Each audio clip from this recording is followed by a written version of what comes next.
I love baking, listening to music, and above all, volleyball.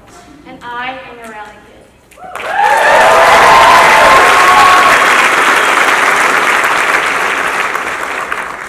At 13 years old, I was diagnosed with acute lymphoblastic leukemia, a blood cancer.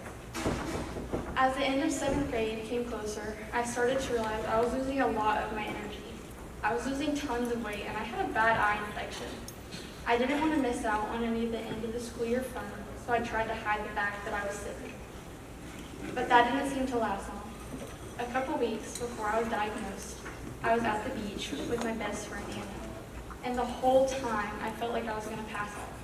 But I didn't want to ruin the day, so I tried to push through. But then my nose started to bleed, so Anna's mom took me home. Once home, I barely had any energy. I didn't want to change out of my swimsuit. I didn't want to do anything except lay in my bed in the dark. I didn't understand what was happening or why I was so sick, but since my symptoms kept getting worse, my mom decided to take me to urgent care.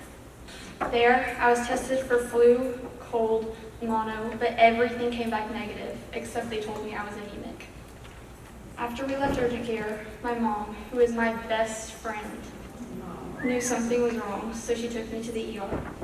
When we arrived to the ER, I got sent straight to blood work. About 6 hours after my blood work, the doctor came in and asked my mom to talk in the hallway. I really wanted to be nosy and try to listen, but I was just too tired to stand up. My mom walked back in the room crying, and I knew something was wrong. I had Googled my symptoms, so I jokingly asked her if I had cancer. She didn't smile or laugh, but instead she shook her head up and down. One head shake truly changed my life. I was so overwhelmed with emotion, I didn't know how to react. I started to laugh. I couldn't believe that I had cancer. I didn't even know kids could get cancer. This was the first of many times cancer knocked me down, but I chose to get back up. My mom and I were ready to fight.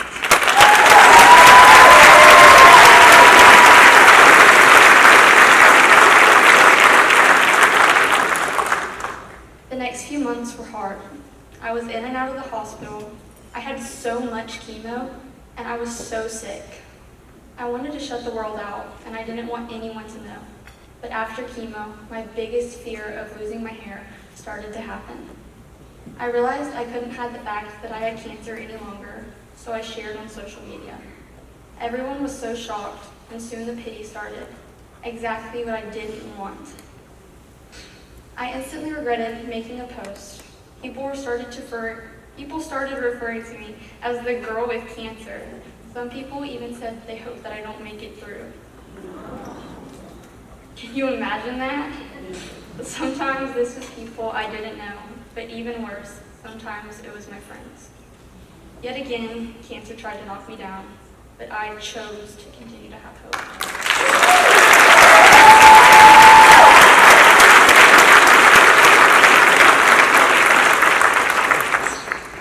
Because even though kids at school were mean, people continue to show up for us.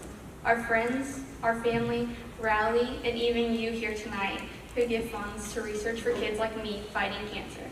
This support made me realize that a few bullies couldn't keep me down.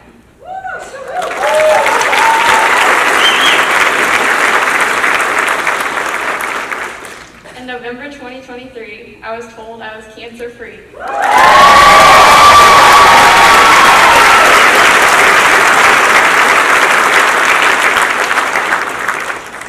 But because leukemia is so tricky and hard to detect, I will be on treatment through November of this year.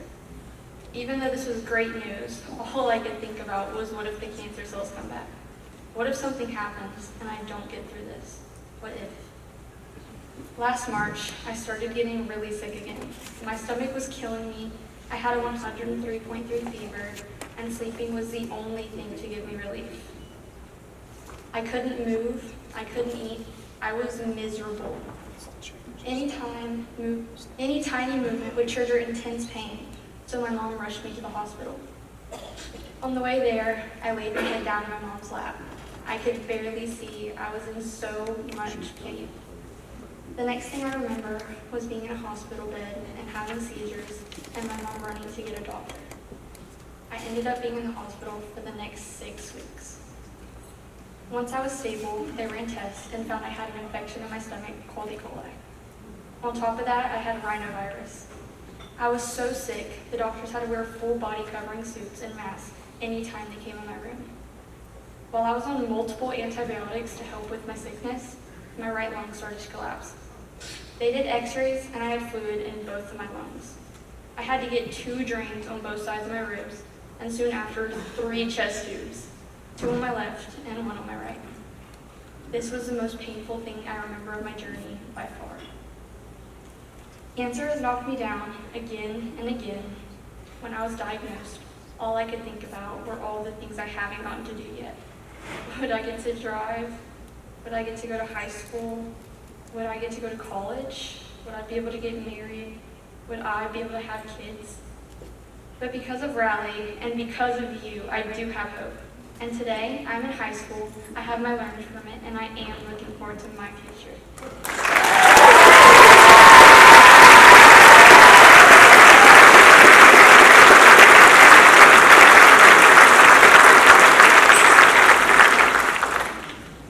And then there's my mom. The whole time, I was worried about myself. I was also worried about my mom, who is my best friend. I have missed out on a lot, but so has she. Although she's never made me feel this way, so many times I just felt like a burden to her. There were even times where I wish God would just take me to him to give my mom a break from everything. There were even times, but I'm so thankful he didn't. I am a fighter. Through my journey, I have grown and it has made me who I am today. And I'm so thankful for my future with my mom by my side.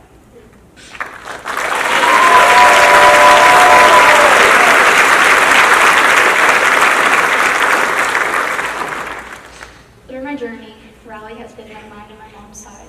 Rally's mission is to fund cutting-edge research with better treatments so that kids like me don't get knocked down by cancer. Rally provided meals to us, Haley visited me in the hospital, and they even gave me the opportunity to share my story with you tonight. And above it all, they have brought us joy, even on our darkest days. You bring me joy by being here tonight. You bring me hope by wanting to answer that simple yet powerful question of what can you do to help? You can bring hope and joy to so many children and families fighting cancer by giving tonight and giving big. Thank you, and rally on!